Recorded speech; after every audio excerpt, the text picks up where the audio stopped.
12. Um, introduce Kim Pike.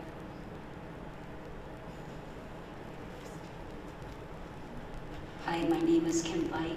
I cannot speak Ojibwe, otherwise I would try to. I'm from Mackinac Island, St. Ignace area, youngest of 10. 8 of us attended the boarding school. I was there from 1970 to 1974.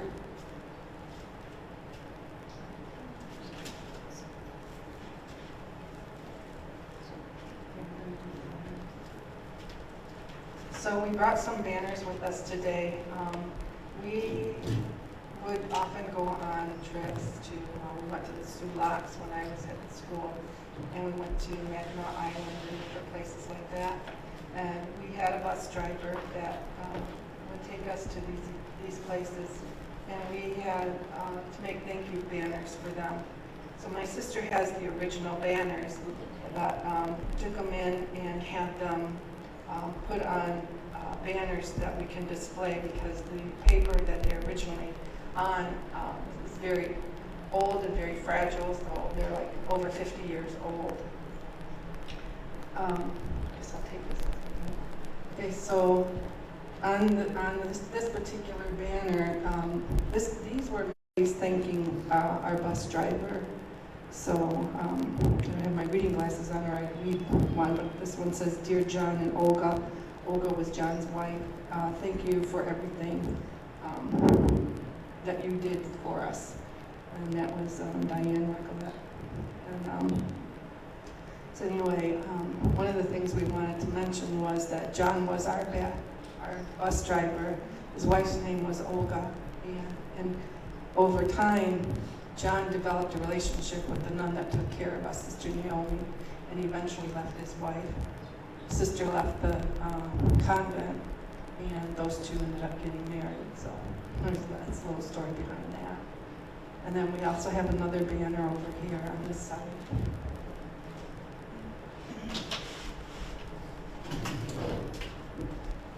And these bricks that we're using to keep the banners in place came from Holy Childhood Boarding School. These belong to Maryland, so when the boarding school was torn down, she took some of the bricks from there.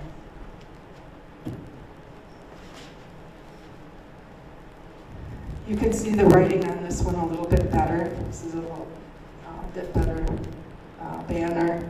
Big thank you. We always had to do, we draw these Indian children, and as you can see, there's a few with long braids, but really nobody had long braids there, that I recall. Everybody's hair was cut when we got there, and so that's what's being depicted in this picture here.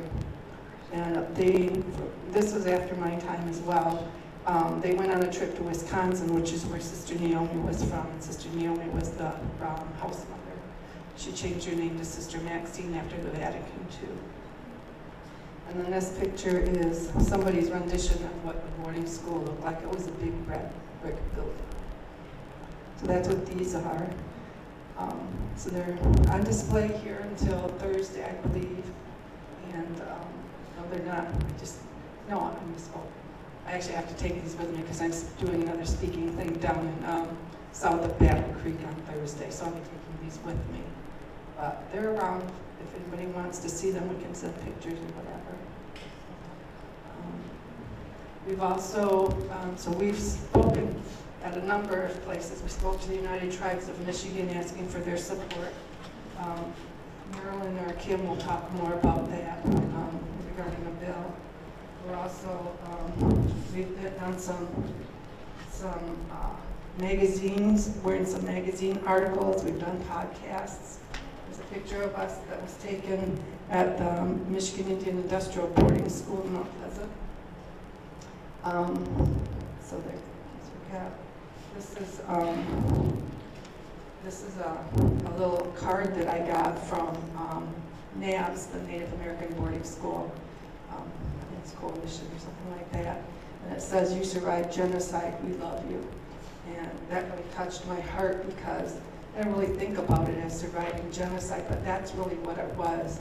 You know, we weren't allowed to speak our language there, which I personally didn't know the language. But anyway, there were children there that did speak the language, and they get beat if they spoke the language.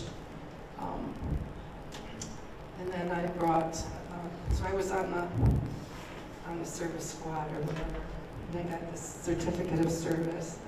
Apparently I was in 8th grade, and all you basically had to do was stand in the hallway and make sure the kids was going to the right, and the kids behind you were going to the left, and everybody was, you know, in order.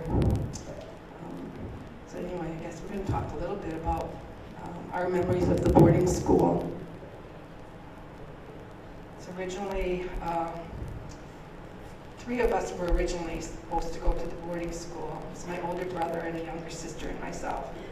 We got there, and Sister Naomi showed us around, and my sister Jan was only 6 years old at the time, and my mother wasn't going to leave her there. But Sister talked her into staying, and we went to the playroom, the girls' playroom, and there were all kinds of toys there, a cute little kitchen with all the little dishes and stuff. And we went up to the dormitories and saw where the girls were going to be, and Sister assured my mother that she had plenty of clothes for my sister. Whatever she needed, we have it here for her. So she talked her into leaving her there. And I'm going to tell the story. It's really hard for me to tell.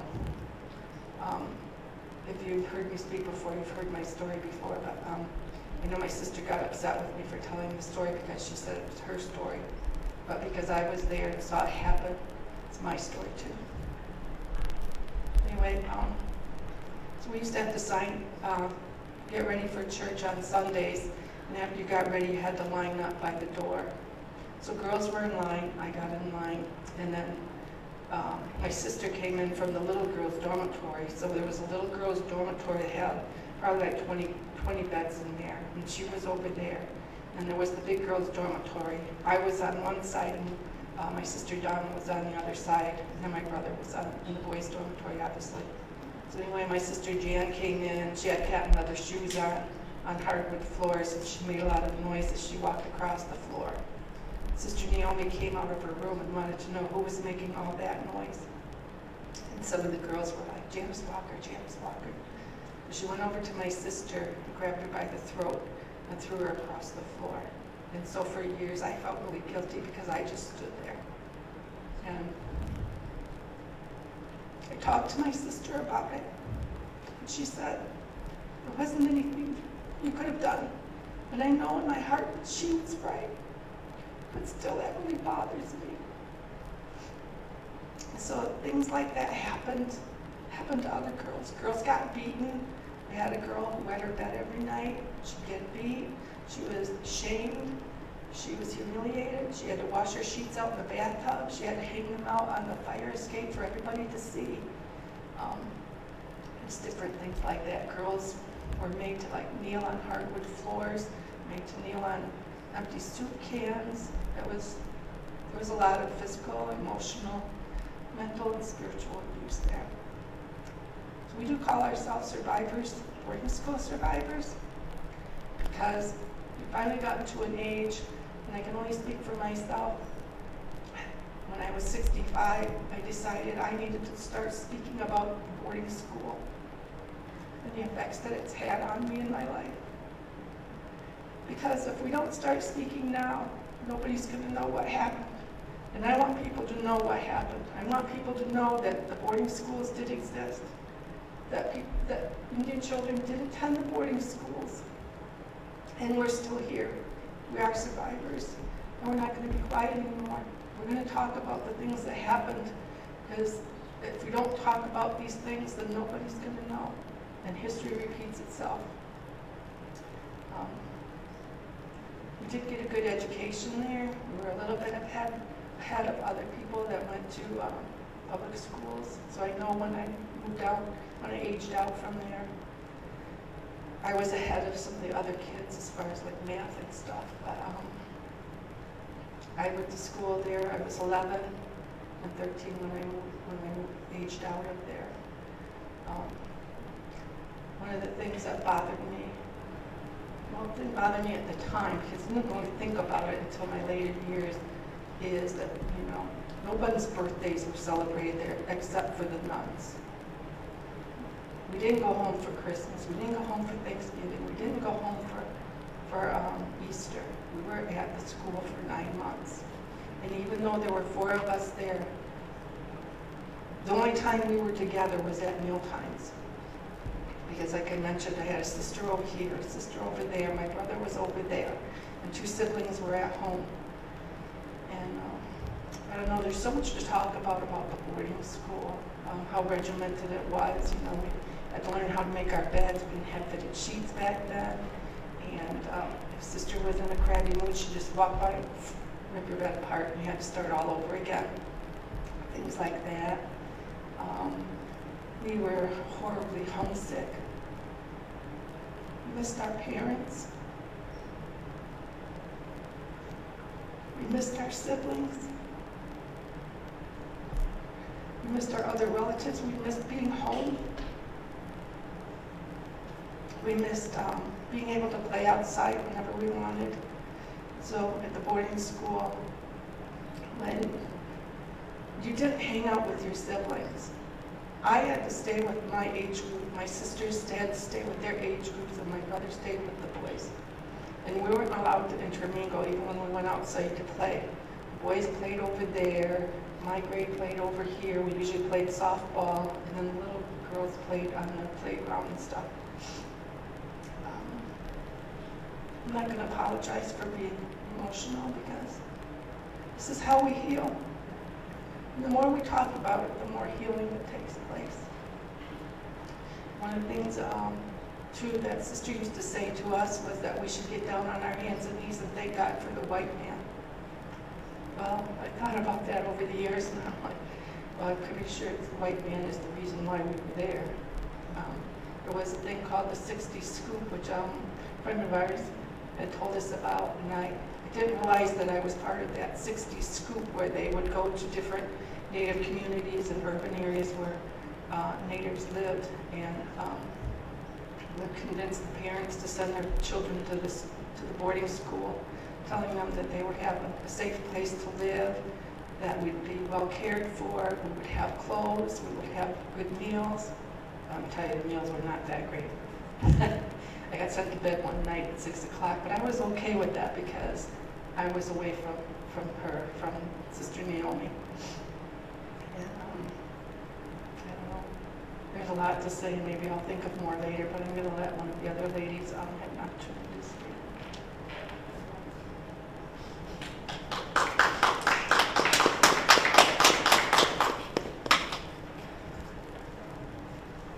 I'm the one that started speaking out in front of everybody, grabbing the microphone in Harbor Springs Park.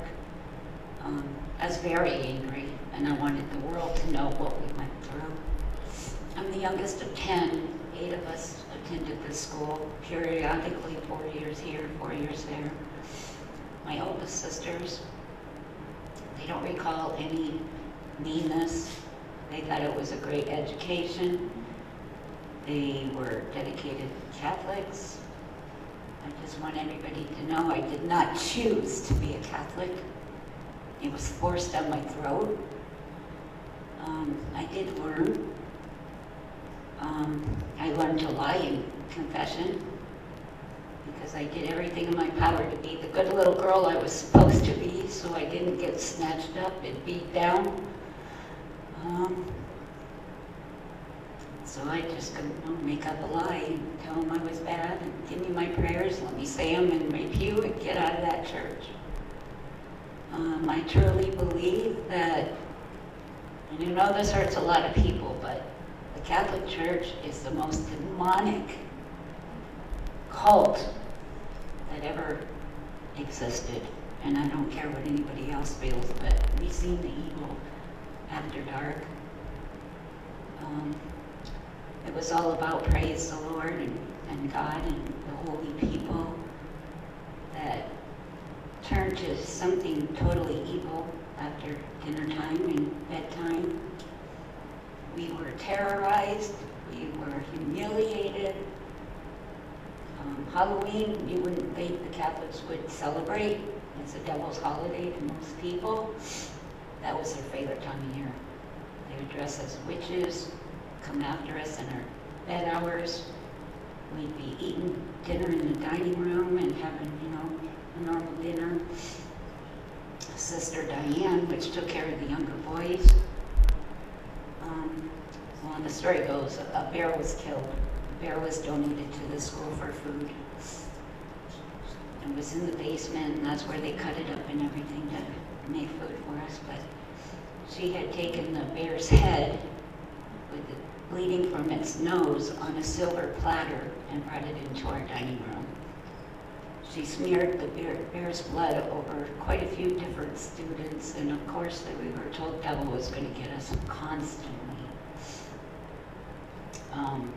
Sister Diane also that night brought the bear's paw up into the girls' dormitory and was pulling hairs out of it and putting them on our beds and telling us the devil would get us.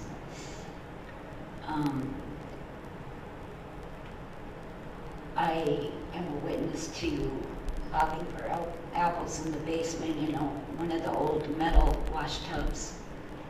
I'm a witness to watching the nun try to drown the kid when they put their head in the water to pop for the apple. She would hold them down. The basement was the scariest place in the building. Our laundry room was way down on the opposite side of the girls' room, under the boys' room, but in the basement. And we were sent down there to, do laundry. Well, I was told one time to go down and check the clothes in the dryer, which were sheets. Not knowing, I think I was 11, maybe 12, not knowing you don't open the dryer and put your hand in to feel. The sheets grabbed my arm and had me twisted and twisted and twisted until luckily I'm long-legged and I could hit that red button and shut the dryer off. I thought I was going to die. Nobody could hear me screaming because I was in the bottom of the basement. Another time I was locked in a freezer or cooler. We had a walk-in cooler, and then inside the cooler was another door into the freezer. But I can't remember to this day. I'm trying to jog my memory to the little girl that was with me. We were told to go down there and get cupcakes for the party in the playroom. When we went down, we seen the cupcakes. They were right on the shelf, right by the door. But by the time we got their hands on them, the door shut, the light went out, and they locked us in there. And of course, we were freaking out. We didn't know. We thought we were going to freeze to death, so we just huddled in a corner and hugged each other, trying to stay warm. And then we would hear the lock undo. So we would get up, get one step up, and they'd lock us in again for a while. I don't know how long we were in there. So while we were in there, we made a plan, because that happened a couple times, that she would go into the kitchen because the nun's convent door was right around the corner in the kitchen, and we were not allowed there. And I told her I would run to the basement because the stairs were going down, and we'd find out who was doing this to us. And unfortunately, in my heart it was the nuns, not some kid. Nobody would do that to each other, but the convent door was so close to the freezer or the cooler that they got in there before we could see them. There was nobody in the basement, nobody by the dining room. And I truly believe it was Sister Naomi, because when we got back up there, after how much time we were locked in that cooler, she gave us that shit-eating grin that she always had when she was evil to us, and asked us what took us so long. That's why I believe it was her. But the hardest thing for me was watching the other children get beat up, hit, dragged by their ear, dragged by their hair, grabbed by the neck and pushed, so fast that your little legs can't keep up with you. I remember a time that she told us that somebody had gone into her quarters, which was a small little bedroom in our dormitory, and stole her money. And she made us all line up in the middle aisle on the hardwood floor and kneel and pray to God that whoever took her money would mess up. And of course, nobody did. We were there for hours until we couldn't kneel anymore. We were falling over. So I don't really believe that that really happened. It was just her way of torturing the whole group of us. I know that there were people that had to kneel on rice on the hardwood floor. The girls had to kneel on broomsticks on the hardwood floor. There were children that were locked in closets.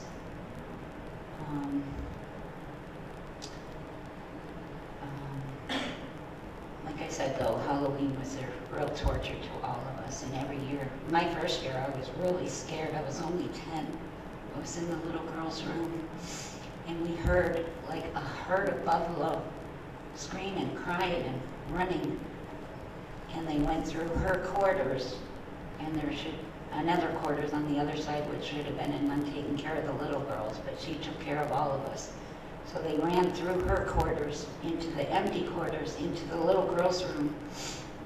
And they came in there with such force, they knocked the sink out the wall in the empty quarters. And we were told, you know, they were spread this powder and all over from the dining room to the third floor and tell us if we touched it, the devil would get us. So you picture us grabbing the railing, trying to just, you know, tiptoe our way up the stairs without touching this powder. And it was also all over our bedrooms. It was like a tornado hit our bedroom every Halloween night. You had to go around the whole room, as big as this room here is, if not bigger, and find your belongings and get them back in place before you got in bed. Once you got in bed, the lights went out and the terror happened.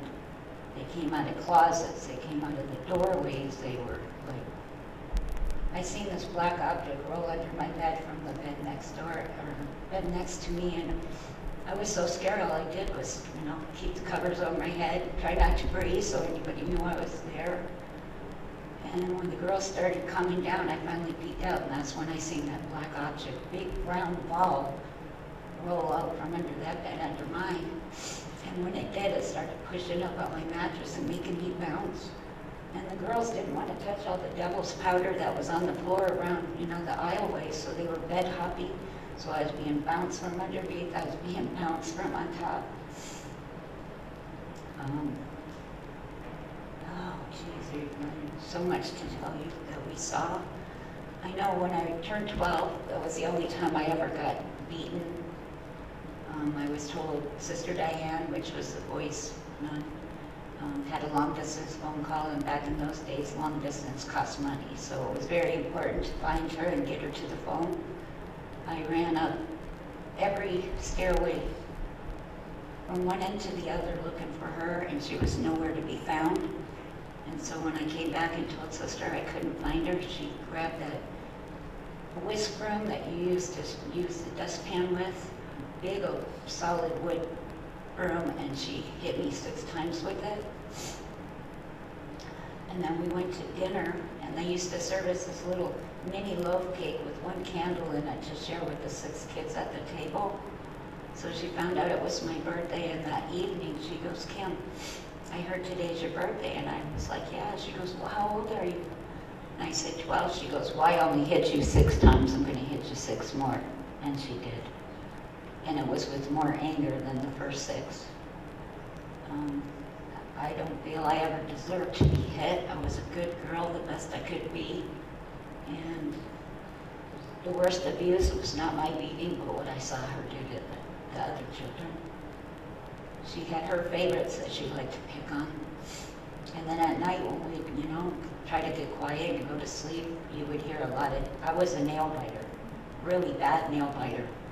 But we had nail biters, we had bed rockers, we had the silent criers, and we all had to listen to everybody's misery before we fell asleep. You know, it was our way of expressing how lonely we were, how we wanted out of there.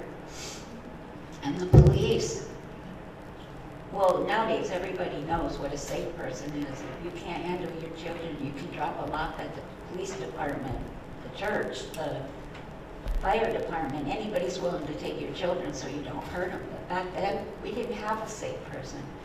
Our parents didn't have any control of us being there. You couldn't go to the police, you couldn't go to the nuns, you couldn't go to the priest. I mean, and now we're begging for help. We're trying to heal. We're still the little children inside that were abused by the Catholic Church. And I don't know what else more to say. I'm going to let Marilyn take over.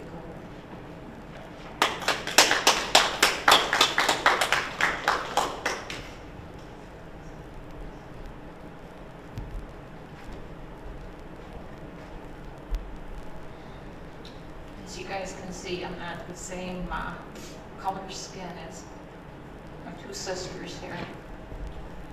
My dad's indigenous, my mom is not, and I favor my mom.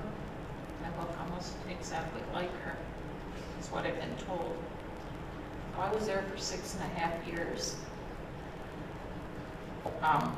During one of our outings, we had a Q&A down in Mount Pleasant.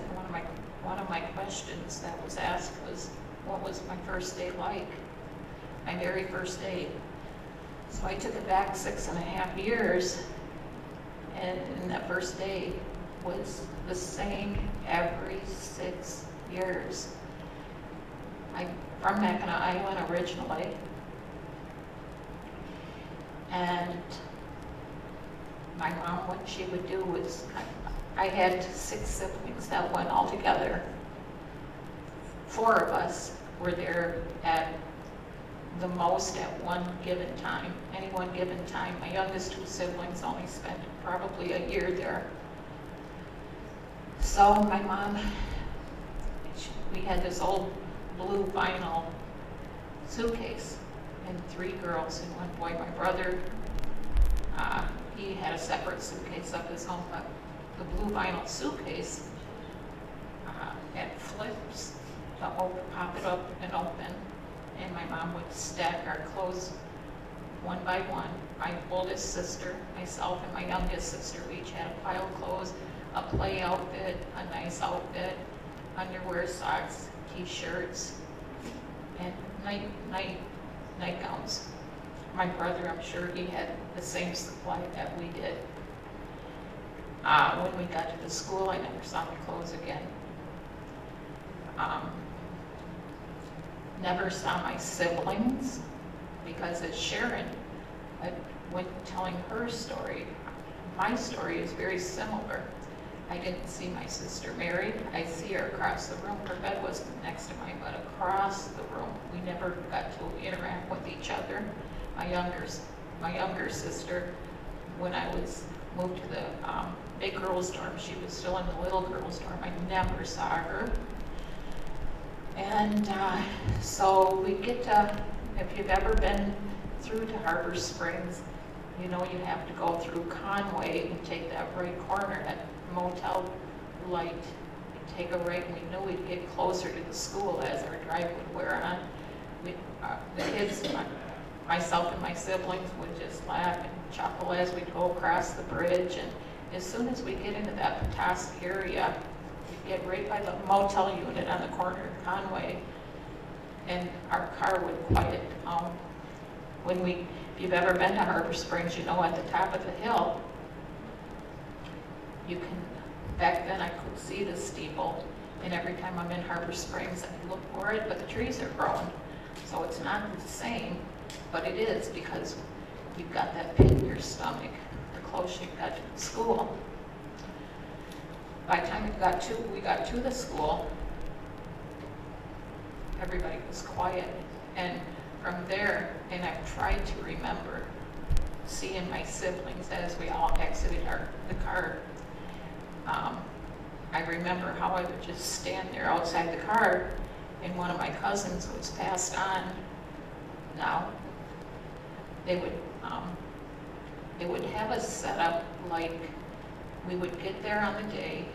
They would try to, I don't know if they were just trying to make it look like we were just all having fun, but they'd send us down to the beach.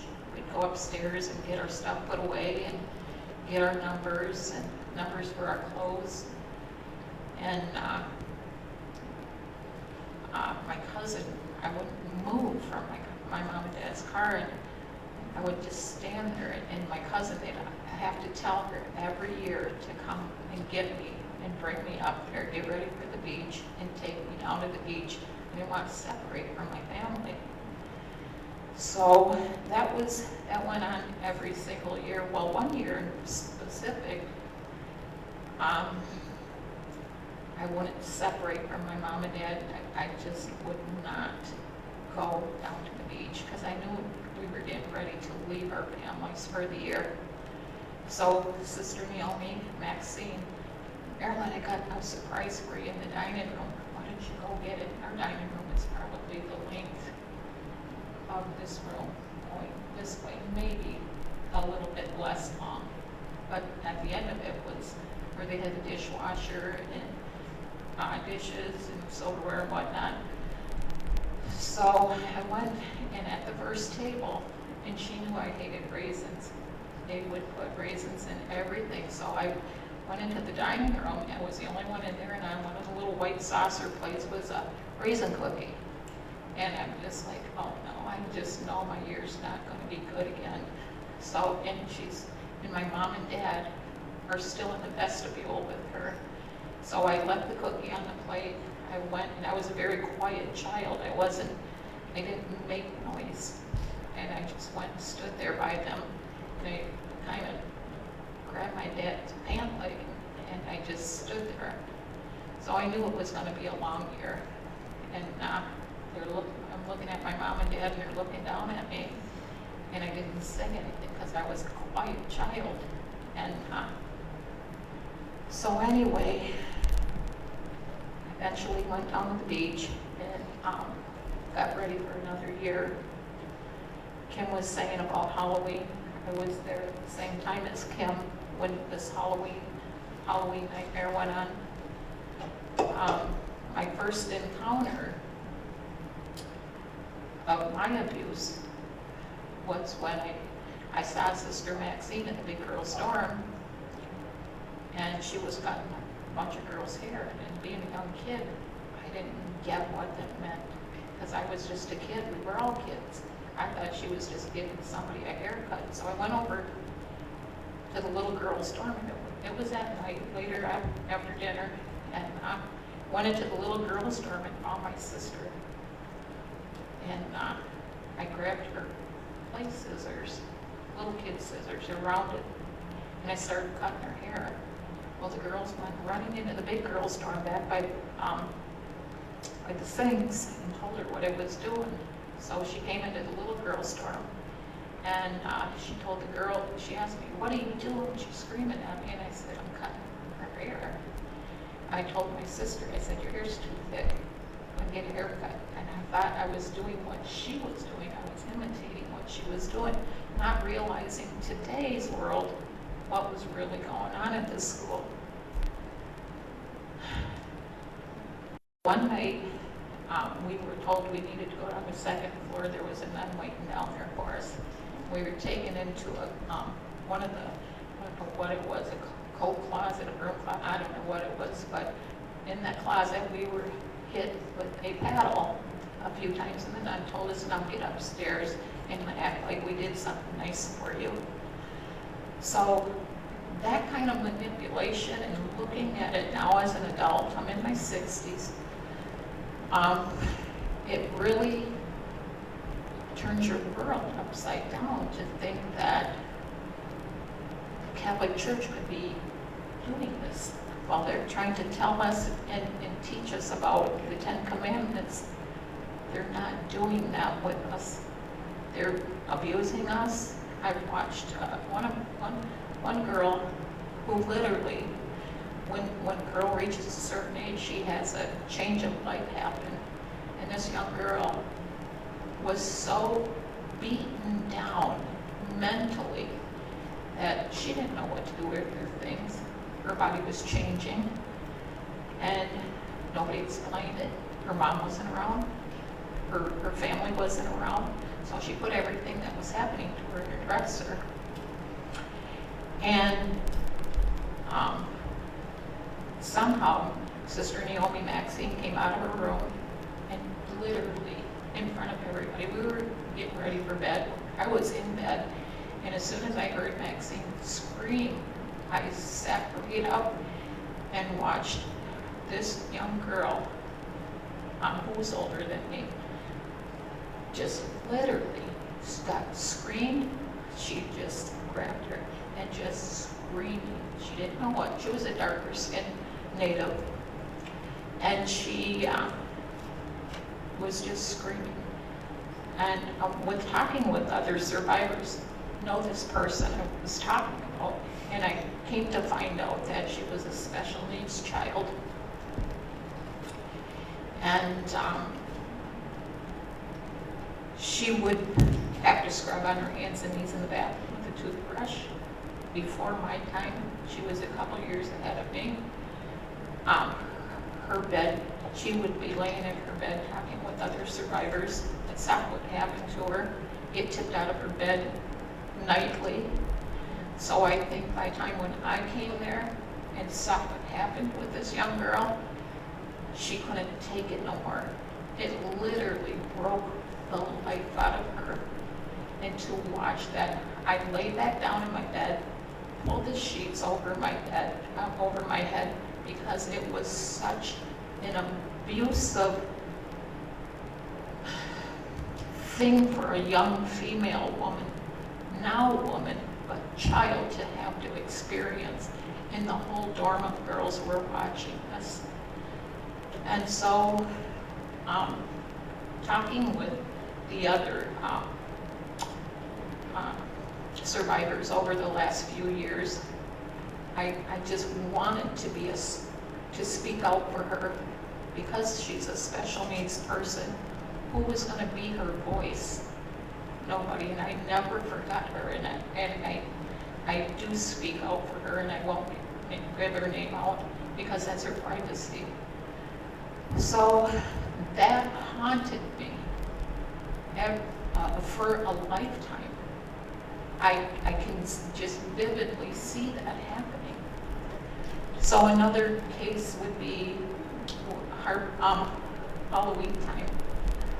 They stepped it up a notch after they started scaring us out of our beds and dumping us out of our mattresses.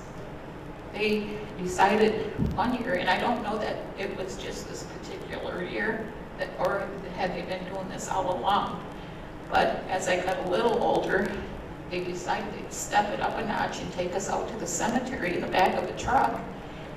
And the nuns and whoever else were out, because we weren't allowed off the property, they decided they were going to put us in the back of the truck and dump us off out at the cemetery. And in the cemetery, there were setups of goblins and lanterns lit up out there. And I was in the second batch that was to go out there. The first batch, Kim was on the first load. You might be saying that. No, go ahead, because I forgot to say it. Okay, Kim was on the first batch ahead of me. And they had to find their way back to the school. We had a girl come back with one shoe missing. We had a girl come back with a busted kneecap open. We had girls coming back screaming and crying. And I'm like, where? I didn't even know where they were at. I just knew that they had gotten someplace and came back a mess. So then it was my turn. In the group of people girls I went with on the truck. So we all got back in the truck, and I'm sitting with my group of girls with our backs against the back of the truck, so that you could see the driver right there, but that's how close we were to the back. And they filled the truck up with girls and took us out to the cemetery. So when we got out there, Maxine was there, Naomi was there, and I don't know if she was in the truck or if she was meeting the trucks out there, I can't remember. But she took the back down, and I just closed my eyes, and I saw behind her the setup against people's tombstones and the lanterns and the people that were hiding behind them getting ready to scare us. And then we had to find our way back to the school. Well, what I saw as a child was, I'm like, holy cow, that's where they were. They were out here.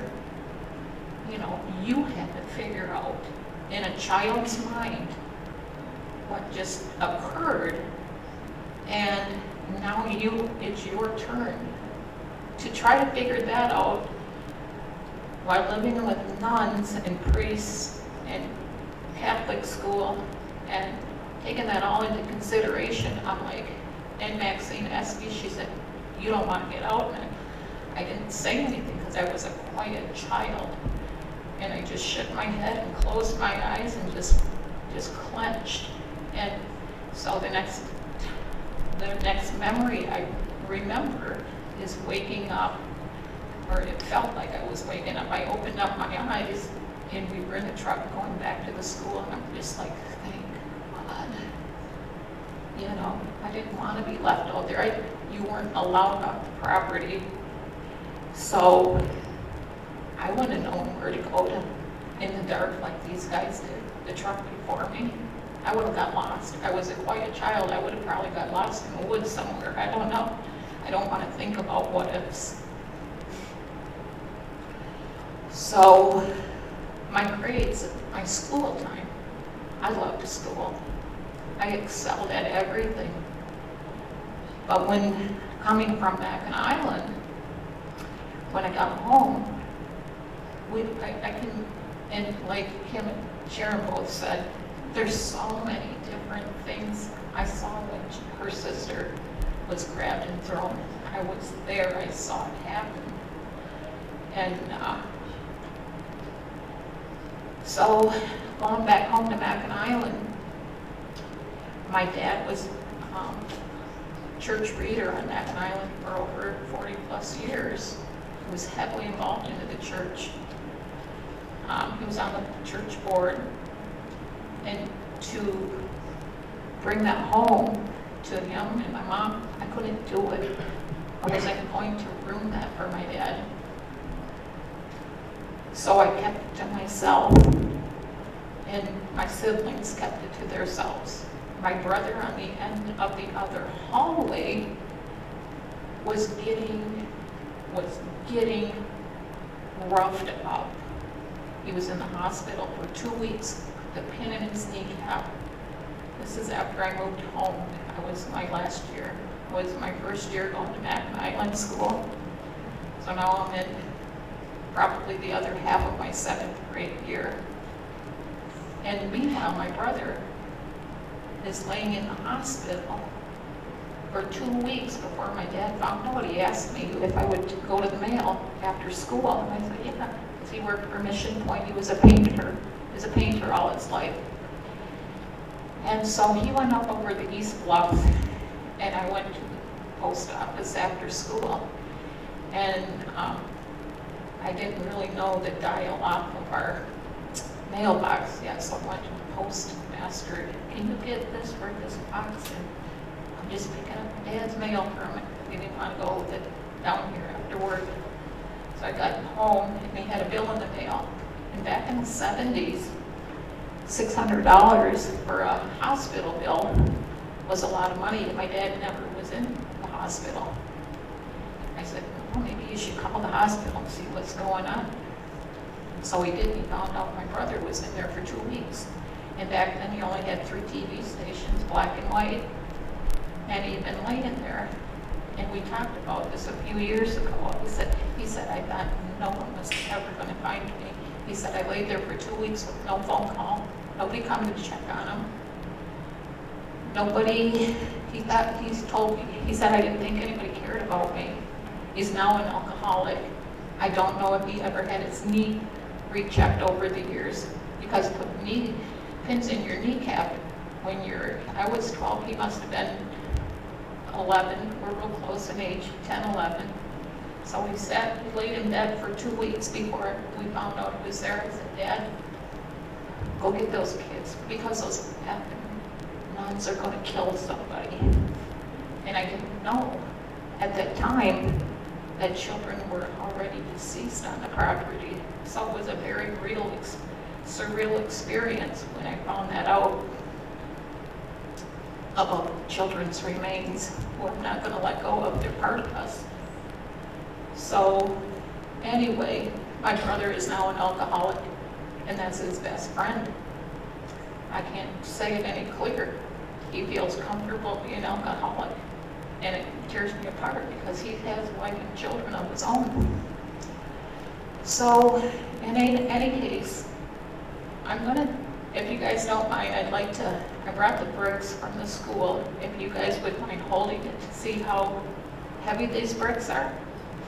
Do you guys mind? No? Okay.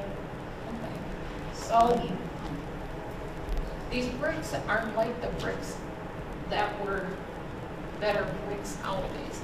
These bricks are from the school. And the guy that brought them inside for me from my car, he said, those are heavy. He said they're very dense. So I have one for each of my siblings and myself. I have 6 bricks. And for those 6 bricks, having this weight on your back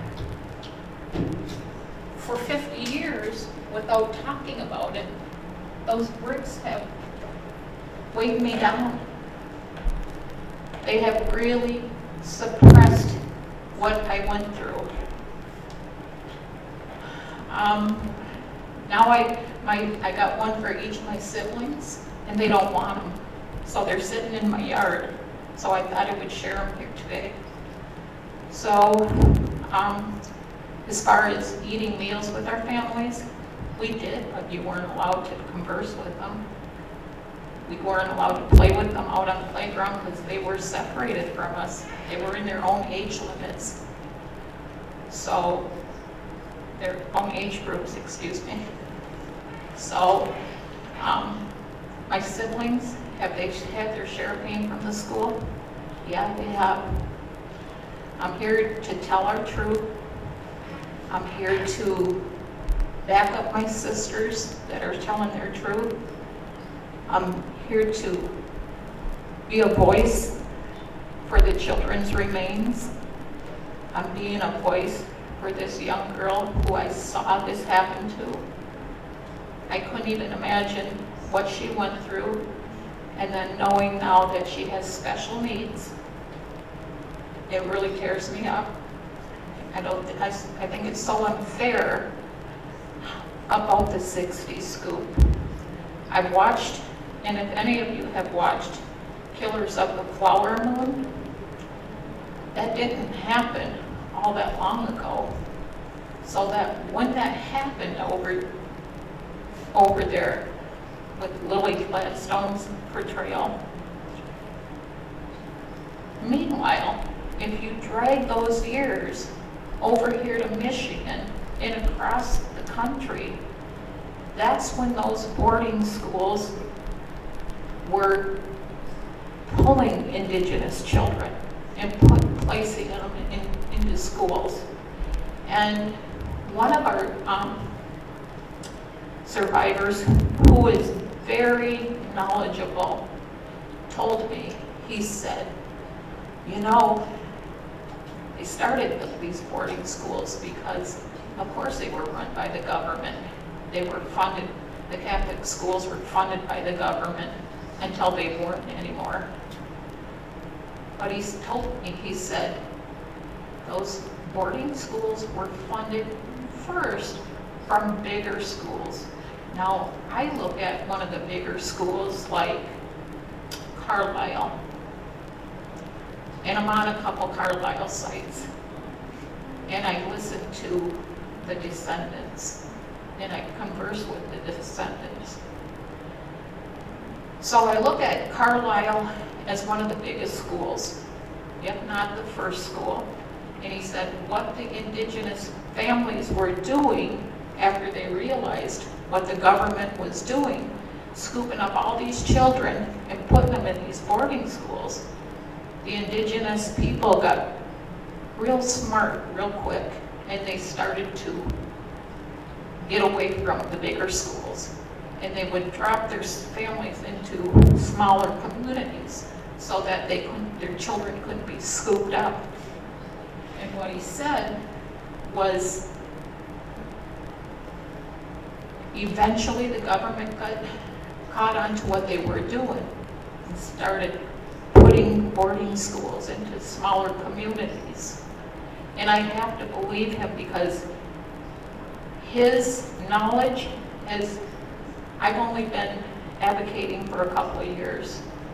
And the knowledge he has, he's been doing this for over 20 plus years. He's a scholar in my eyes because of the knowledge that he passed on to me. So when the government found out that the indigenous families were moving their children and their families out to smaller communities where they couldn't be noticed, the government was watching, and there they were, just in these schools and boarding schools into the smaller communities. So I got to do some more digging and find out for myself, because I like to be factual. Just how did Harbor Springs come to be? We know it's there. We lived there. I lived there for 6.5 years. So while I live in Boyne City now, I worked for the diocese now. I'm in the Gaylord Diocese. And I didn't realize what happened. I thought we just got stuck in an indigenous boarding school, so I started teaching catechism up until about 4 years ago. I spent 9.5 years teaching catechism for my community, the Diocese of Gaylord. And until I watched a raw video, I taught first grade catechism for 3 years. And I taught reconciliation for 6.5 years until I watched a raw video. And I thought I did a really good job teaching my kids. Until I saw a raw video when this video said children's remains. And I watched this video in length all the way through. And it kind of just drained the life out of me. I know what I lived through in Harvard. I gave them a second chance, quietly within myself, gave them a second chance, and then somebody pulled the plug out of me, drained the life out of me when I found out about deceased children. I'm not going to my grave having that load in my mind and calling it good. It ain't happening. I was a child there, and to find out that children were there that never made it home to their families, their grandparents, their aunts and uncles, their brothers, sisters, their mom and dad, I can't explain the depth of deceit I felt, because I gave the church another chance. And when I went to our community director for the children's program, I asked her, I said, did you see that? Did you know about this? And she said, well, I heard something about it. Well, I told you I was a boarder at the school, and I was there for 6.5 years. Out of the 9, almost 10 years I was with your program, you think you could have spared me? I didn't tell her this, but I felt like it. Do you think you could have spared me 2 minutes of your time to let me know about the realness of the boarding school? And I didn't ask her that because I was so in shock of me being at this school for 6.5 years, not realizing that there's babies under these roads and on the property. And it destroyed me inside. So I decided, after watching Deb Holland that she was the voice I needed. She gave me the strength. I follow her. I'm not gonna never not follow her, because she is a woman of integrity to me. She brought out the truth, and while we all couldn't speak our truth, some of us were lucky enough to get out there to say, this happened. But that's where I'm at today. I'm not gonna not speak out for the children, and not speak out for my family, and not speak out for myself, because I was a quiet child. And I don't want anybody to silence me anymore, because I want to bring awareness to the truth of the school and what we went through.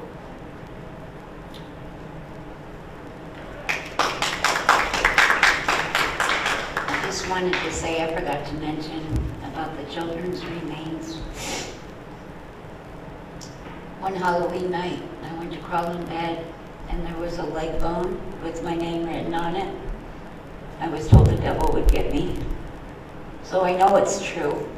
I know that the boys were finding them on the backside of the church next to our playground, and they were told to dig them up, put them in a bag, and bring them to the nuns.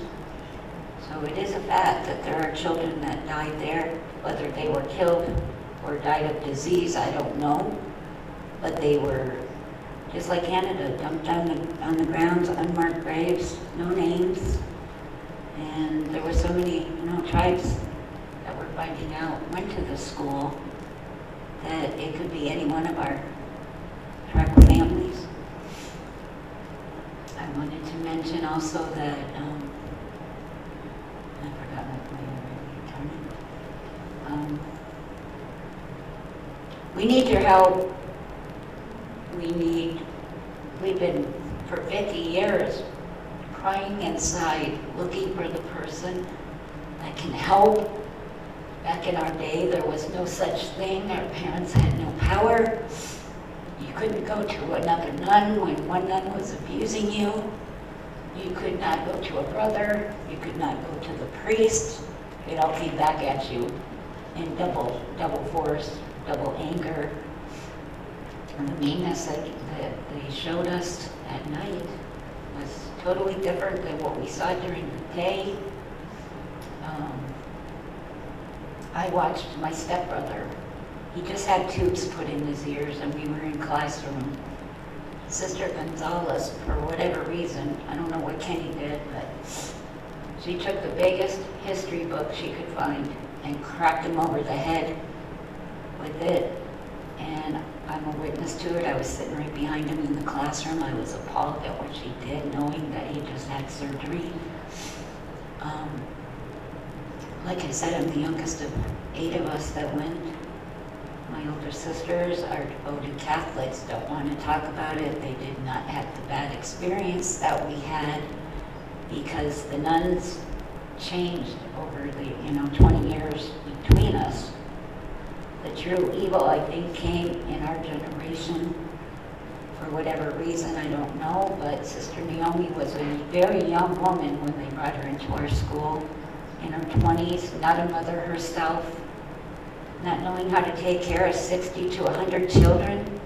I can only imagine what she went through, but it doesn't justify the abuse, the humiliation, the torment, and all the things that they really did to us. And I just want to say, we're all in our 60s or older, and not going to be here 20 plus years from now. And we really need the public to stand up for us, and please help us.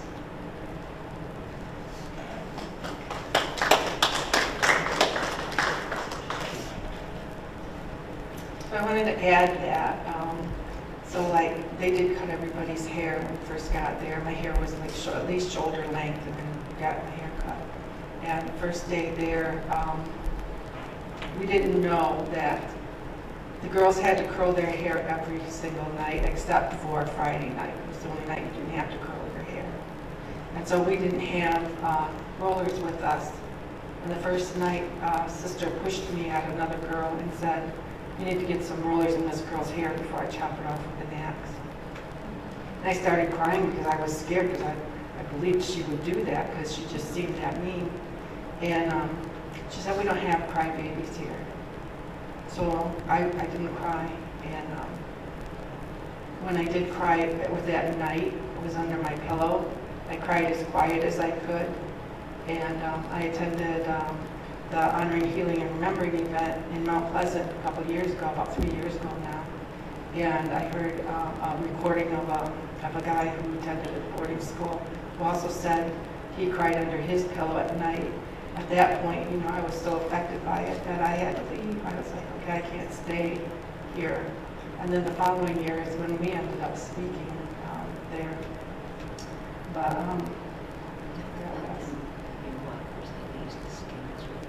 Saying that the walkers were coming? yeah, they were, I don't really what They I never can't did. think of what the word is for it, but they really enjoyed scaring everybody. So there was an incident where Sister Diane came into our dormitory, and they were at the front of the dormitory, and so both the nuns were up at the front, and there were a group of girls around them. I was I always tried to stay like kind of either in the middle of the group where I couldn't be seen, the back of the group where I couldn't be seen. Anyway, my sister and her girlfriend were at the very back, and they're talking to each other, not listening to what was going on up there. And so whatever they were talking about amused them, and they were laughing.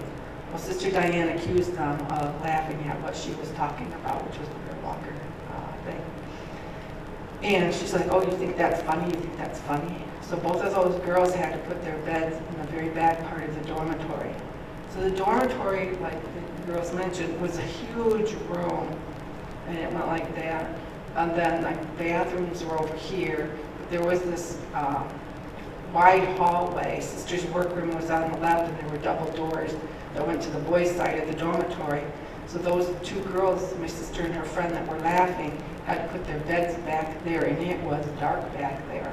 And they were made to sleep back there as punishment for laughing at what they thought they were laughing at, which had nothing to do with what was going on up at the front.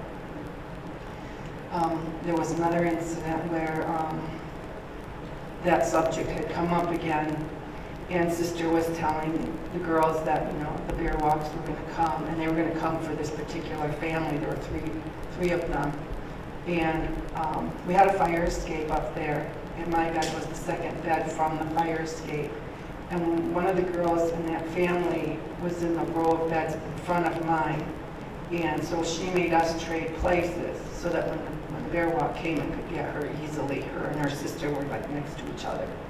I think all three of them were together. But anyway, so that night I was in my bed, and I was really praying hard because I was afraid that they would get me, because now I'm in her bed, she's in my bed, and like they would know. It was a horrible experience. And I didn't sleep well that night. We all had numbers. I was number 56. And all of our clothing was marked with a number. And if it wasn't marked with a number, they had these little square, kind of rubbery type things that your number was on, and it went over the hanger. And we had to hang up like our Sunday dresses went on a rack in the back of the room. Our like Easter, Christmas dresses, those were on another rack or in a closet. All our underwear was marked, our socks, our t-shirts, bras, whatever. All our clothes were marked like that. And we had nightstands. Everybody had a nightstand. If you've been to an antique festival, you've probably seen these nightstands there. So there's a drawer, and maybe two drawers, and then a cupboard that opens. And everybody had a shoebox, and all your underwear was rolled up in that shoebox. And she'd come down the aisle every once in a while and count your underwear. And you had to have the right amount of underwear in there, or else you're in big trouble. So we had that, and then we had special underwear that you were only allowed to wear for Christmas and Easter. And you had to have those accounted for. So all your stuff always had to be accounted for. But sometimes when she would put the numbers on your clothes, she'd make a mistake and accidentally put a 6 for a 5 or 5 for 6. So then somebody's underwear or whatever would come up missing, then your underwear got taken or whatever. It was just a big nightmare. So there was that kind of thing. Also, everybody had chores. Mine was working in the, at first when I first went to school there, I was working in the kitchen where they cooked the food for all of the kids. And Sister Onessima was in there, and I don't remember what the other nun's name was. But my job mostly was cleaning big pots. And I was pretty small for my age at the time. I was 11. And I had great big pots, and like I was practically falling in the pots trying to clean them. But I didn't mind working in there so much. That was fine. I mean, none of the chores I had was really horrible. The next thing I remember is I had dining room. So the dining room had tables lined up on each side, all the way down. 6 kids to a table.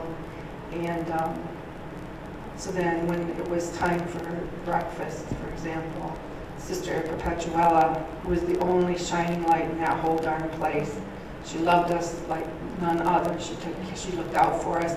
If Sister Naomi was coming and we were having a good time, she'd hurry up and come in and touch us. Sister's coming. And everybody would be real quiet and get back to work and stuff. But anyway, she would bang on the pipes, the radiators. So we had radiators, and when she'd bang on the radiator, you could hear it up on the 3rd floor.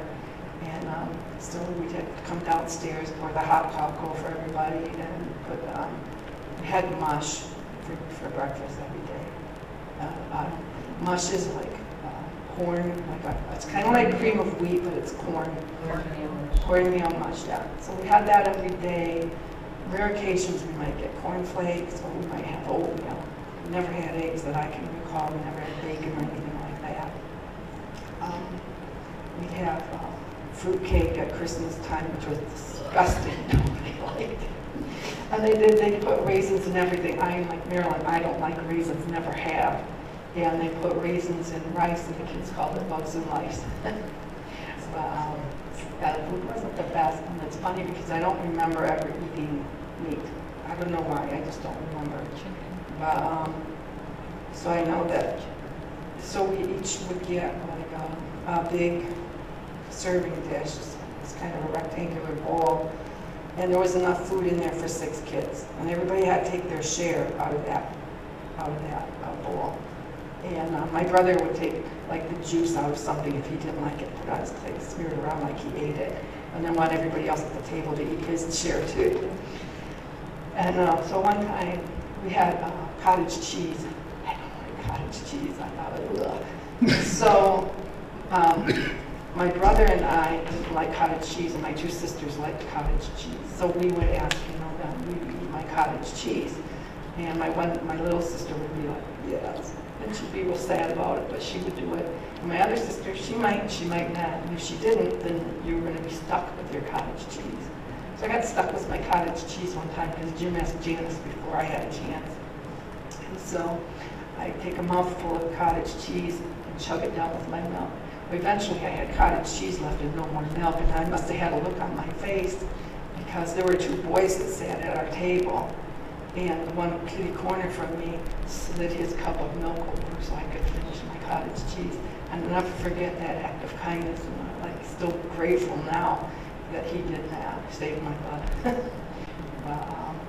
And then another thing I wanted to mention is like, so we had 1 bathtub in the big girls' dormitory, my first year there, and 1 bathtub in the little girls' dormitory. As I mentioned before, there were like 20 girls in the little girls' dormitory. There were like 60 girls in the big girls' dormitory with 1 bathtub. So the deal was you put water in the bathtub, and it had to actually be filthy with soap scum and stuff, dirt floating at the top before you were allowed to empty it and fill it up again. So we all kind of, if you had younger siblings, you had to take care of your younger siblings and make sure that they got their bath and all that kind of stuff. So my sister and I would go to the little girls' dormitory, fill up the bathtub, put our sister in there, clean her all up, and then we went from there. Other older girls that didn't have younger siblings had to take care of younger girls who didn't have older siblings. And it was kind of the same thing. You didn't have toilet bowl brushes. You had to stick your hand in the toilet and with a rag and wash it out yourself. The next year when I came back, 4 shower stalls had been installed. And so that was a blessing. And then the sink, so the first year I was there, the sink was actually, it was like this big trough. And there was a pipe that came across the top of it and it had spigots on it. And that's what was there. Then the next year when I came back, they had actual cupboards, like actual vanity type thing, but it had like, I don't know, there's probably like 5 sinks on each side. And there were regular sinks and there were cupboards down below. So that was nice too. But the way the dormitory was set up was we all had we had our beds. So if you're looking down a row of beds, we all had a bed, we all had a nightstand, we all had a chair, we all had a basin. I'll tell you what, everything better line up. The foot of the beds had to line up perfectly. The head of the beds had to line up perfectly. All of the nightstands had to line up perfectly. All of the basins that were on top had to line up perfectly. All of the towels and washcloths hanging from the bed all had to line up perfectly. All the chairs had to line up perfectly. That way, if people, benefactors or people came to visit, everything was perfect. So people will say, like I'm a little OCD. Okay, I do make my bed every day. I can't help it. I can't not make my bed. I went to therapy. My counselor said, you need to go 1 week without making your bed. Got to make it one day. I had to make my bed. To me, it's like my mom used to make our bed when we were little kids. So I always had a bed that was made to get into at night. But there are certain things that I like a certain way. So I worked as a higher education coordinator for my tribe, Saginaw Chippewa. And I did things in a certain order because that's what worked the best for me. And I had other people, this lady here, she used to work with me. She can probably tell you I was a little bit of a nut. But I like things done a certain way because that's what made the most sense to me. I felt like that worked the best. And there was always a reason why I did the things that I did. I recently met a student that processed scholarships for anything to me, for helping them and stuff like that. So that was really nice. It's off topic, but anyway, the boarding school had some. There were some things that we learned that helped in life, and there are some things that, like, I don't know that the trauma will ever go away. People want us to forgive, and it's hard to forgive, and I feel like, don't ask for my forgiveness, because it's not my forgiveness you need. You need to be asking the higher power for that forgiveness. But we are here. These t-shirts that we have on, Kim was the artist. She made these t-shirts for us. I have one that's like theirs, but I also have this one, and it says, boarding school survivor. And way down here, it says, I just want to go home. And that was one of the things that I always thought about when I was there, is I just want to go home. It didn't matter that we didn't always have food. It didn't matter that we didn't live in the biggest, nicest house. It didn't matter that my dad was an alcoholic and wasn't home a lot. What mattered was being at home, being with my mom, being with, my grandparents. We'd go to my grandparents on Sundays for Sunday dinner. Having access to our aunts and uncles. So one of the things at the boarding school was we were allowed to have visitors, and family would come and visit, so particularly on the weekends. So Saturdays, we'd hear a car pull up out front, and a whole horde of girls would run to the windows to see who was having company.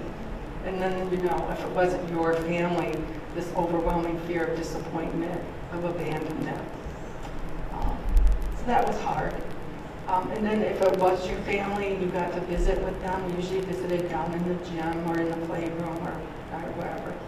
And then when your family left, that was not good. Sister would always say, you need to get down from your high horse just because you had company, blah, blah, blah. I'm like, what is she talking about? So you weren't even allowed to enjoy your visitors because you knew as soon as they left, she was going to be rotten. But while they were here, she was as nice as she could be, smiling and just being all sweet and stuff. And I was like, oh yeah, I had to sing a song. Kim wants me to talk about it. I'm not going to sing it though. It's called Look at Me, I'm an Indian. And one of the wordings in there is, I'm a horrible squaw. That's the one spelling. Yeah. I'm horrible as well. Look at me, oh, look at me. I'm an Indian, ooh, I'm an Indian. A gown at the feet is a moccasin for your shoe. Up in the back is a little sack of post, a little papoose. Down in the feather from a goose, it's a goose, it's a goose, 'cause I'm an Indian.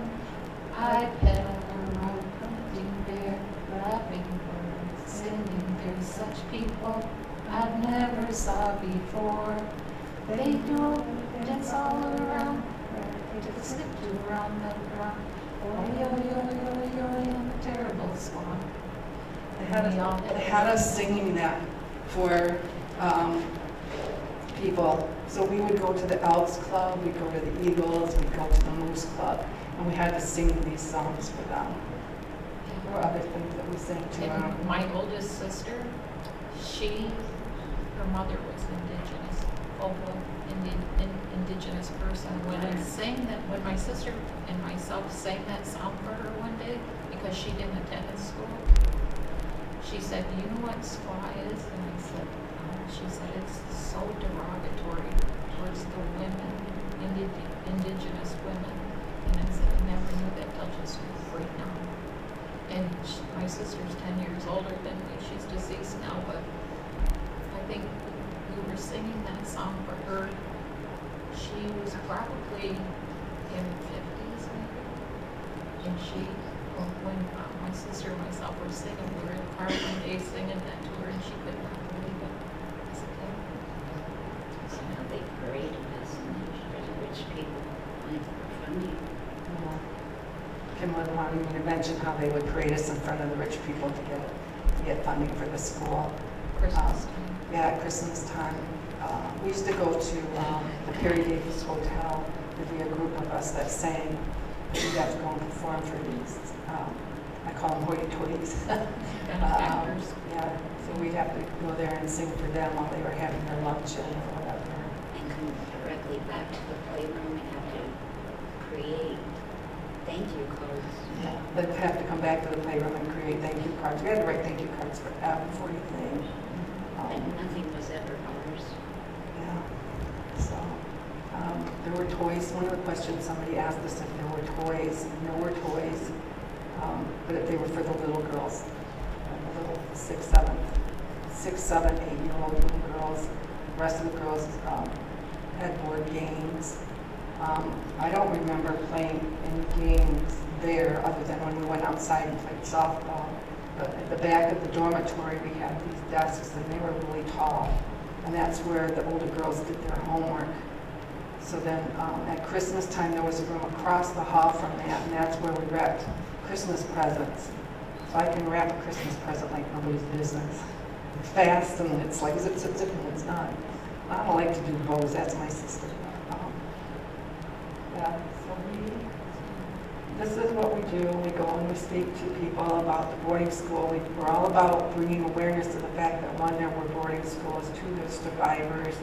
As Kim mentioned, we're looking for people to support the House bill. There's a bill out there that, with the statute, they're trying to eliminate the statute of limitations for sexual abuse. You know that there was sexual abuse on the boys' side of the dormitory.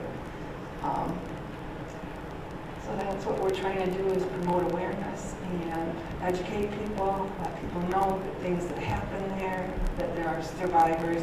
And like we mentioned, you know, it's taken us about 50 years plus to even be able to speak about it, even in our own families. So there's 6 of us, as I mentioned, and every once in a while somebody would say, "Oh, do you remember this at the boarding school? Do you remember that?" And we'd be like, "Yeah," and we'd talk about it for a minute, and there would be just dead silence.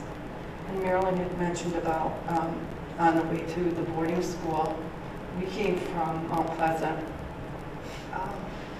and so we enjoyed our ride up. We come through Gaylord, we passed some of the military guys that were going to their trainings or whatever, and we'd wave at them and honk, and have them honking at us and stuff like that. And we'd be just jabbering away all the way up there. But as soon as we got to, I think it's 119 that goes into Harbor Springs out of Petoskey, we'd still be talking and stuff, but when we got to the top of the hill and you could see the steeple of the church, dead quiet in the car. Nobody wanted to talk anymore. We were done talking because we knew what we were walking into. The first day there, well, I'll back up a little bit. So we lived in Detroit originally, and our grandmother took care of us, my dad's mom, and she wasn't very nice to us. And my mom said, next year you'll be going to a boarding school and you won't have to, she won't be watching you anymore. So we used to watch Shirley Temple movies when we were kids, and I'm thinking this is going to be like a Shirley Temple movie. We'll go there, there'll be lots of girls, we're going to have lots of fun, and it'll be good. Well, we pulled up in front of the boarding school, and I was sitting on the passenger side in the back seat, and I looked at the building, and it was this great big 3-story red brick building, and there were no kids outside. I had this overwhelming feeling of something's not right, and so we went inside, and Sister Perpetua answered the door, and then she rang for Sister Naomi. So there was a great big bell that was at this wooden beam that was next to the side, to the stairway, and there was a big poster board with all the names of the nuns listed on it, and each had their own rings. So like it might be 2 rings and then 3 rings, or 5 rings and 2 rings, or whatever it was. So they rang for Sister Naomi. She came, she showed us around, and da-da-da. And like Marilyn said, the first day we went to the beach, and we went to the beach, and that was a pretty good time. But then, we came back, and then I went downhill from there. Everybody's parents were gone. And we just, like I said, feeling of abandonment, like nobody cared. My mom would write letters every once in a while, but they were usually open to when we got them, so they were already read before we even got them. And then, interestingly enough, my sister maintained a relationship with Sister Naomi, and so she got these banners from her. She got a ton of pictures from her. She got a letter that she had written to my mom, and I'm thinking, how is it that letter never made it to my mom? How did Sister Naomi still have that letter? That kind of bothers me. But we were only allowed to write letters home, and then she would ask for volunteers to go to the post office, which was literally like you had to go out the back of the building and across the parking lot and across the street. And I'll tell you, I volunteered every time, and I'd walk as slow as I could, there and back. That was about the only time we could leave, except for occasionally the benefactors, like for Christmas, would each give us $5, which was a lot of money back then. This was like in the late 60s.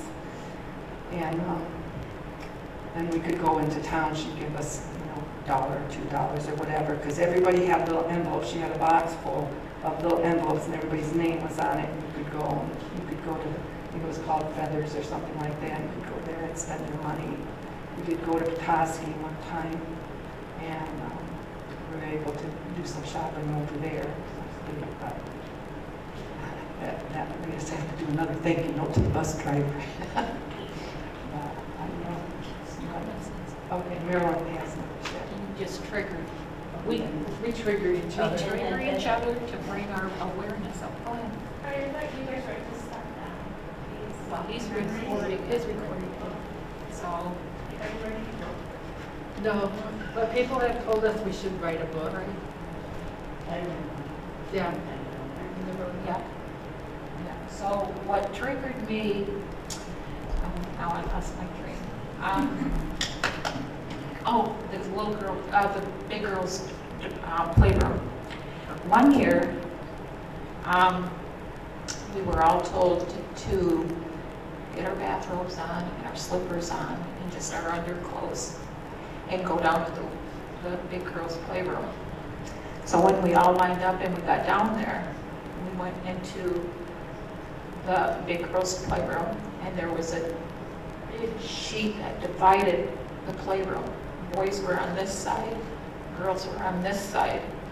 And I asked my mom a few years ago, because I really didn't have a relationship with my mom where I could talk about Harbor Springs, but towards her, the end of her life, I started opening up to her, and I said, did you ever consent to give us, the school consent to give us physicals. And she said, no, what are you talking about? And I told her, I said, one year the girls' playroom had a sheet divider, and the boys were on this end and the girls were on this end. And when it came to my turn, I opened up my robe, and I don't know if those were something the school had to do or if they just did it. But nobody touched me. But I opened up my thing and I was crying. I was standing there and I was just looking down. And they just told me, open up your robe. And you did what you were told. I wrapped myself up and tied my robe up, and I left. And I seen my sister. She was still in line, but the girls were lined up out the playroom door and going up the stairs, because everybody was in line for that. Another time I remember, because I hated raisins so much, I think that was her poison for me, because one year the little girls and the big girls all got in the little girls' dorm. This was back in black and white TV day.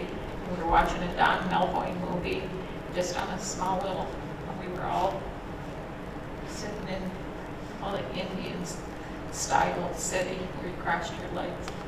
And we were all around this TV watching a Don Melvoin movie. It was on a weekend, so the nuns didn't have to cook, but they packed us up, each a bag lunch.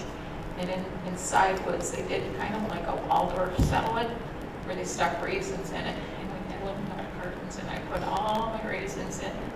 And she watched me. I didn't think she would watch me, but it kind of had that feeling now, as an adult, that she was watching me all the time. So I stuck it in the garbage bag, and she made me go digging in the garbage bag and take it out and eat them. And so I hated raisins so much, I packed it off to the side of my mouth, and I just sat there. The movie was over, everybody got up and went to their spots or their beds, and I ran down all the flights of steps and went into the dining room and spit them all in the garbage before she even realized I was gone, because there were so many girls moving at one time. And I feel that every so often I have that sensation that they're sitting there, but I still hate raisins, and it's just something I don't eat, you know. And she would use that, and if she found your weak spot, it seemed to me like every child's weak spot, she would watch what was weak for them, and that would set them off, or she knew she could get you, you know. And that was my weak spot. She used it every time she could on me. And it was just mental. It was emotional. It was traumatizing. So when I got into high school on Mackinac, my dad was into the church, of course. And if you've ever been to Mackinac, there's a lot of hotels and bars and tourists, but it's home. It was my home. It was supposed to be my safe place. And so I was such a quiet child that I could not find my balance when I went back home. So I had 1/4 semester left of my high school year, 12th grade. I never went back to school after the Christmas year, so I quit school. 12th grade, I never had an issue with my grades. It was the emotional trauma was building up inside of me. I didn't know where I fit in. So when I went back to school, it was such a balancing act for me that the only safe thing I could have done for myself was to quit school. And my dad was so disappointed. My mom didn't know what to do. I quit. I only had 3 months of school left. So I dealt into what I call a depression, because I got into drugs and alcohol. And I stayed there for a while. And when I got into my mid-20s, and I got into an abusive relationship where I was physically beat all the time, and he was a drinker. So I knew I was a smart person, you know when you're smart. You don't have to tell anybody about it, but you know who you are as a person. I went back to school and finished school, and the teacher that taught it, there was a few of us that ended up quitting school, not from Holy Childhood only, but other people. And I went back and I finished school and started to get my life back on track. And when my dad, I think he saved my life because I was getting beat up so much. He came over to the mainland one day and he said, "You get your ESS down at that boat back on the island." And, oh, he loves me. We love each other. And I fought him. I was just a young, stupid teenager, 17 to 19 at the living. And he just got tired of me being beat up. My dad saved me. So I did. I listened to him, but I cried. I had a broken heart. And I still went to tell him about Harbor Springs because that was the source of my life. It was just it unraveled before my eyes, and I couldn't, until just meeting up with these guys again a few years ago, I could put everything in this perspective, and everything was starting to make sense of my choices. But what, other than reaching out for help from the communities, what I would like to ask from the communities is we cannot let this happen to our children. We have to love our children, we have to listen to our children, and we have to keep them out of boarding schools. Boarding schools for Indigenous children, I believe the government had their hands in this. We as children were run like military. We didn't know we were walking in what we were walking into. And my parents didn't either. But we were trained as children to live military lives. When I reflect on it, and we have to love our children. They have to be first, because guess what? We grew up and we don't want our children to have to experience for 1 second of these boarding schools. They're not meant for Indigenous children or people, and they were designed for us by the government. I believe that, and it's wrong. They're out there, so we have to. You put your children into school Or church. yeah, in church. We have to make sure our children are safe, that you provide the best life you can for your children. Because here we are in our 60s, in our 70s, and if it hadn't been for Deb Holland speaking out and making awareness, and that raw video I watched, I would have went to my grave.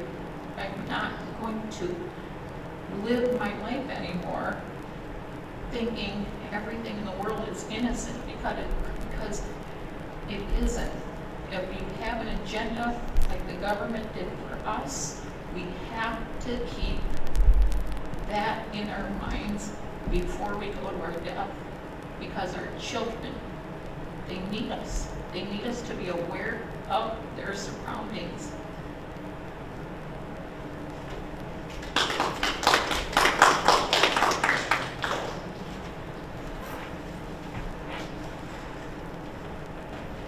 Does anybody have any questions? Do you find it's easier to speak to people you don't know about boarding school rather than your own children? Yeah. I do. Yeah, we met with a council from another tribe, and one of the questions they asked was, have you talked to your children about these things? And personally, I was just like, are you kidding me? No, I have 5 sons. They know I went to the boarding school. They know it was a bad experience.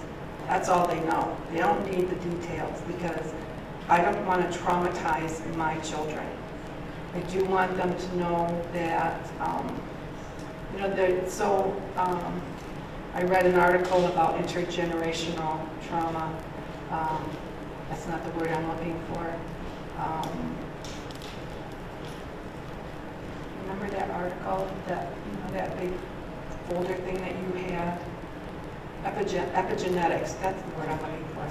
So I read an article about epigenetics, and what it said was, when someone experiences trauma as a child, that trauma goes into their DNA and gets passed on to their children.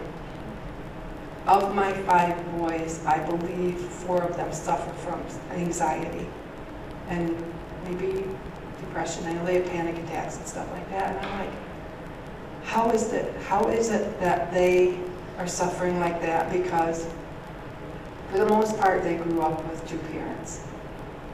I was married to my first husband for almost 25 years. And they grew up, they always had a nice place to live, they always had clothes, and we fed them well, went to school, they did Cub Scouts, Boy Scouts, swimming, football, Little League, T-ball, all that stuff. They did all that stuff. And they went to all these things, and I was like, so how is it that my sons are experiencing all this anxiety and panic attacks? And then when I read the article about the epigenetics, then now I understand where that comes from. Because I always tried to make sure that the boys knew that I loved them, that when they were little, I remember driving, and some of them were in the back seat. They weren't all born at that time, but I remember thinking to myself, no matter what happens in life, I will never, ever send my kids to live with anyone else, because nobody's going to take care of them like I will. Nobody's going to love them like I will. I don't remember where I was going with that. But anyway, I just wanted my kids to know that they were loved and were in a safe place. And like I said, I didn't understand about their anxiety. They're on anxiety medicine. They wiggle their foot a lot and stuff like that. And that's what it is. It's epigenetics. When you're traumatized as a child, it goes into your DNA and gets passed on to your children. Even though you've tried to provide the best life possible for them, they're all educated, they all have degrees. 2 of them have business degrees. 1 has a Master's of Science and Administration. 1 has a Master's of choral conducting. He went to school over in Wales. And 1 has, two of the boys have bachelor's degrees in music education. So they're educated people. They're contributing members of society, and I'm really proud of them, their accomplishments. And I think I count that as part of my success and my resilience. So I'm doing another speaking engagement down in at the Nottawaseppi's Community Center on Thursday with my younger brother. My older brother was supposed to do it, but he can't talk about it. He's not ready yet. And then there are 2 other people that are speaking with us. And where I was going with it. I lose my train of thought really quick. You do, because Yeah. your mind goes, when you're speaking, your mind goes all over Yeah, in different directions. Yeah. So anyway, I'm going to be speaking down there too. One of the things about when we talk about the boarding school, and we've talked amongst ourselves, it takes us a couple of days to decompress. As you roll over things in your mind, but what I said, what I should have said, maybe I shouldn't have said that, what the other ladies say, and stuff like that. So it takes a couple of days, before I can get back to my normal self. So it'll be interesting about how this goes, having speak today, and the day after tomorrow I'm speaking again. Be interesting. But at least in that format, there's going to be a moderator. He already has prepared questions. He's already presented them to us. And are there any questions that are going to be asked that might be a trigger? And, at first I was like, well, maybe you shouldn't ask this or maybe you shouldn't ask that. And then I was like, you know what? It doesn't matter what you ask. Anything you could ask could possibly be a trigger, if not for me, from one of the other speakers. So you can ask the question, but you need to let the speakers know they have the option to not answer the question if it makes you uncomfortable or if it's too difficult. So that's how that's going to go. We plan on going to the Honoring, Healing, and Remembering event in Mount Pleasant on June 6th. It's June 6th every year because that's the anniversary date of when that school closed, I believe, in 1939. Last year we were the keynote speakers for it, including Linda. Linda, And Sharon, Kim, and myself were keynotes last year. Yeah, and it was Pretty amazing. It was a really good event. They started out with a sunrise ceremony, had a water teaching, they had a strawberry teaching, and they had other speakers. But, yeah, it was a really good experience. Really traditional. Yeah, very traditional. It was really healing. It's Yeah, beautiful. it's awesome. Great job. So we're going to be there at that event. We're going to bring these banners with us and some other memorabilia that we have. I just asked today one of the ladies that works that if we could have a table, and she wanted to know what we were bringing. So I messaged her. I have to check my phone to see if she's messaged back. But in either scenario, we're going to be there. So we try to be out as much as possible. When people ask us to speak, if we can make it happen, we do. Like I said, we just want to bring awareness to the whole boarding school issue. It wasn't talked about for so many years. My dad told us he went to Harbor Springs, and that book from the Diocese of Gaylord that lists all of the students that went to Holy Childhood. I found my dad's name in there and his sister's name in there. We never knew his sister went there.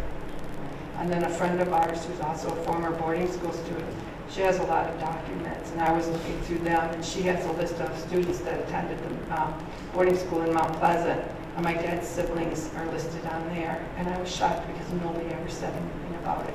We only ever knew that my dad went to boarding school, but all of his siblings went to boarding school. My grandparents went to boarding school. One went to Haskell, and one went to, what's the other one? Carlisle. So we were third generation boarding school survivors. So I guess that's all I have to say, Kim. You have anything else? Marilyn? I want to thank Sister St. Marie Tribe for inviting us to speak today. I'd like to thank everyone who's been watching the live stream. We're taking the time to listen to us and tell our truth, because that's what we're all about, telling our truth. We're not telling you a story. We're not telling you stories. We're telling you the truth about things that happened at Holy Childhood. And we're looking for people to support us in our mission to spread awareness and to advocate for other survivors. So thank you. Be blessed.